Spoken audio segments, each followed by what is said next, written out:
तो देखिए ये थ्योरम 6.1 है। If two lines intersect each other then the vertically opposite angles are equal, then the vertically opposite angles are equal. इसका statement भी आपको याद कर लेना। यह स्टेटमेंट अपने को कई बार चेक करना पड़ता है या लिखना पड़ता है किसी क्वेश्चन में, या डायरेक्ट ये वर्टिकली अपोजिट एंगल का थ्योरम है। Vertically opposite angles are equal, ये थ्योरम है। If two lines intersect each other, अगर दो लाइन एक दूसरे को इंटरसेक्ट करती है तो they form vertically angle, then the vertically opposite angles are equal. तो उसके जो वर्टिकली अपोजिट एंगल होंगे वही। टू लाइंस अगर किसी पॉइंट पर इंटरसेक्ट करती है तो उसके जो अपोजिट एंगल्स रहते हैं उसको वर्टिकली अपोजिट एंगल्स कहते हैं, और वो आपस में इक्वल होते हैं। ये एक थ्योरम के रूप में आ गया, हमको इसको प्रूव करना है। ठीक है, तो चलिए मैं इसका डायग्राम बनाता हूं। दो लाइंस ले लो आप। लाइंस कैसी रहती है आपको मालूम है, जिसका ना तो स्टार्टिंग पॉइंट होता है और ना ही एंड पॉइंट होता है। ऐसी दो line, to lines intersect each other. देखो दो लाइंस ले लिए, ये इंटरसेक्ट कर रही है एक दूसरे को, एक पॉइंट पर इंटरसेक्ट करती है, यहाँ कर रही है इंटरसेक्ट, है ना। तो इस पॉइंट का नाम दे दो आप ओ। ओ पॉइंट पे इंटरसेक्ट कर रही है। एक लाइन का नाम रख दो ए बी, किसी का भी नाम रख सकते हैं। इसको मैं ले लेता हूं ए, ये बी, इसको ले लो सी, और इसको ले लो डी। जरूरी नहीं है आपको नाम ऐसे देना, आप कैसे भी दे सकते हैं। ए बी और सी डी दो लाइन लिए, दोनों एक दूसरे को ओ पॉइंट पर इंटरसेक्ट कर रही है। ठीक है, ये इतनी इंफॉर्मेशन देखो क्वेश्चन में given. If two lines intersect each other then the vertically opposite angles are equal. अब हमको वर्टिकली अपोजिट एंगल्स के इक्वल प्रूव करना है। एक ये वाला एंगल और एक ये वाला एंगल, ये दोनों एंगल वर्टिकली अपोजिट एंगल हो गए।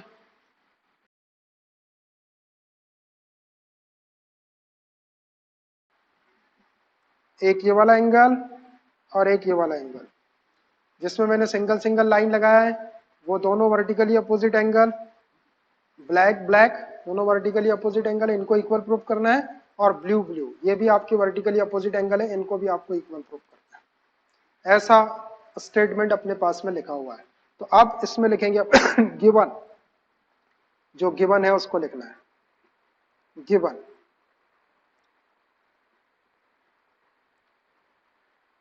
अब देखिए गिवन में हम क्या लिखेंगे। Two lines A B and C D intersect each other at point O. देखो ए बी और सी डी ये टू लाइंस है, ये एक दूसरे को ओ पॉइंट पर इंटरसेक्ट कर रही है। Two lines A B and C D intersect each other at point O। देखो O पॉइंट पर इंटरसेक्ट कर रही है, दोनों लाइन कर रही है, इतना अपने को गिवन है। रिक्वायर्ड टू प्रूव आरटीपी, आप आरटीपी लिख सकते हैं, आप केवल टीपी भी लिख सकते हैं, ट्रू टू प्रूव, और एनटीपी भी लिख सकते हैं, नीड टू प्रूव। आपको जो लिखना है वो लिखो। मैं लिखता हूं इसको require to prove. Require to prove, जो अपने को प्रूव करना है वो। प्रूव क्या करना है हमको कि वर्टिकली अपोजिट एंगल इक्वल होते हैं। मतलब कौन कौन से एंगल, एक एंगल ये वाला ए ओ डी, ये वाला angle is equal to B O C, ये वाला angle, angle A O D is equal to angle B O C. एक तो ये प्रूव करना है, एंड एक आपको प्रूव करना है ये ब्लू वाला, angle A O C is equal to angle B O D. Angle A O C is equal to angle B O D. किसी को भी पहले बाद में लिख सकते हो, उससे कोई फर्क नहीं पड़ेगा। मैंने पहले ये वाले दोनों को लिखा है, दोनों वर्टिकली अपोजिट एंगल है, इनको दोनों को इक्वल प्रूव करना है। फिर मैंने इन दोनों को लिखा है। वर्टेक्स के ऊपर एंगल बन रहा है तो ओ बीच में आएगा सब जगह। ये दो चीज अपने को प्रूव करना है। इसमें कुछ थियरम्स को प्रूव करने के लिए अपने को अपने तरफ से कुछ कंस्ट्रक्शन करना पड़ता है, डॉटेड लाइन से वो करेंगे। इसमें कंस्ट्रक्शन की जरूरत नहीं है, ये अपने आप प्रूफ हो जाएगा। अब नेक्स्ट पॉइंट रहेगा अपना प्रूफ। नेक्स्ट रहेगा अपना proof.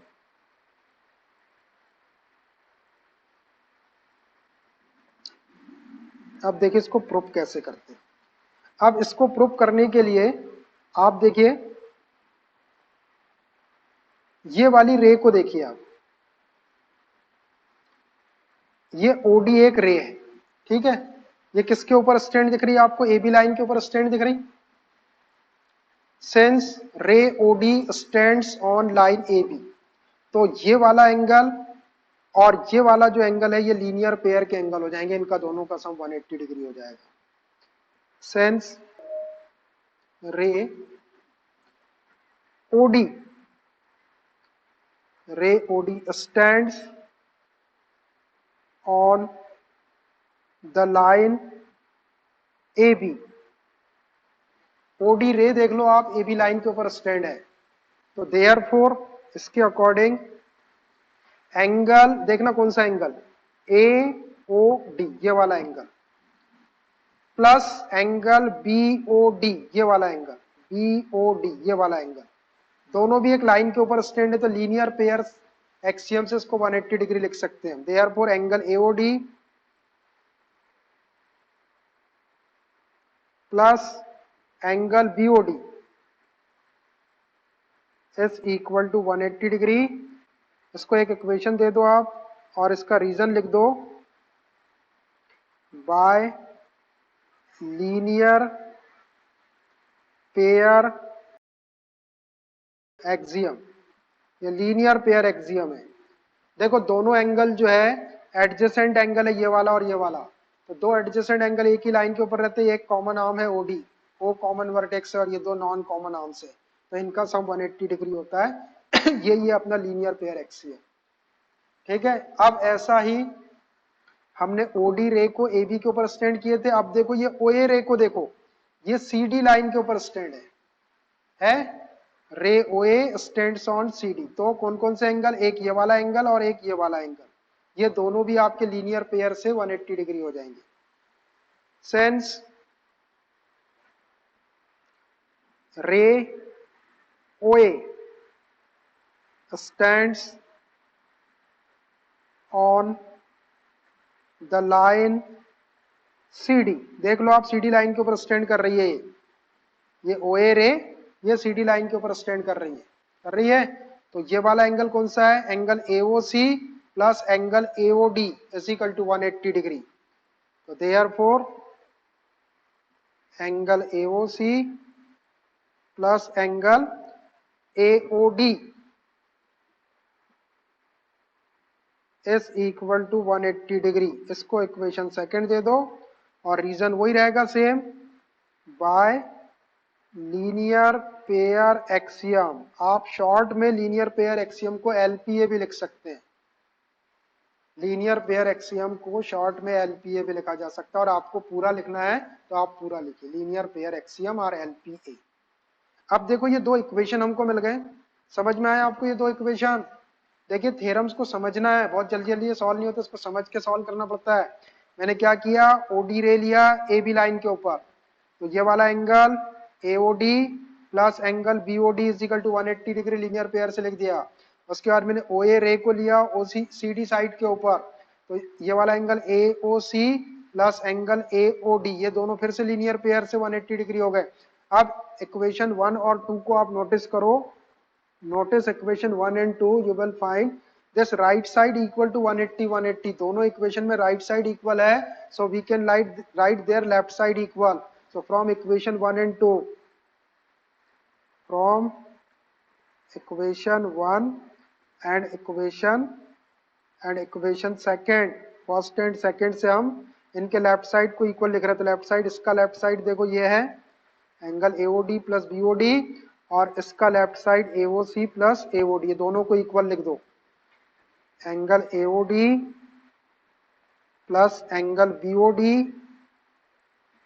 Is equal to angle AOC plus angle AOD। दोनों के राइट साइड इक्वल थे तो हमने उसके लेफ्ट साइड को इक्वल लिख दिए। अब देखो एंगल AOD दोनों साइड में है, कैंसिल हो जाएगा, एंगल AOD इधर भी है प्लस वाला, AOD है इधर भी प्लस वाला, कैंसिल हो गया, which implies angle BOD is equal to angle AOC। ये एक प्रूफ हो गया आपका। देखो ये वाला प्रूफ करना था, angle AOC is equal to BOD, तो ये एओसी को इधर लिख दो, बीओडी को इधर लिख दो, इधर उधर साइड चेंज करके लिख सकते हैं आप। Angle AOC is equal to angle BOD, ये एक प्रूफ हो गया हमारा। देखो हो गया फर्स्ट वाला प्रूफ, ये सेकंड वाला प्रूफ हुआ, जरूरी नहीं है कोई भी फर्स्ट कोई भी सेकंड हो सकता है, ये वाला प्रूफ हो गया। अब हमको ये वाला प्रूफ करना है, angle AOD is equal to angle BOC, तो इसको प्रूफ करने की जरूरत नहीं है, आप सिमिलरली करके लिख सकते, जैसा ऑपरेशन अपन ने इसमें लगाया, दो रे को लिया अलग अलग दो लाइन के ऊपर, ऐसे ही फिर से दो रे को ले लेंगे तो वो प्रूफ हो जाएगा, तो वैसा करने की जरूरत नहीं पड़ती है, उसको हम ऐसा लिख सकते हैं। सिमिलरली एक प्रूफ कर दिए अपन ने, वैसा का वैसे ही आप दूसरे को अलग से प्रूफ करने की जरूरत नहीं, फर्स्ट वाले को ऐसे लिख देते हैं, angle AOD is equal to angle BOC, angle AOD is equal to angle BOC, AOD is equal to BOC, first वाला लिख दिया मैंने ये वाला।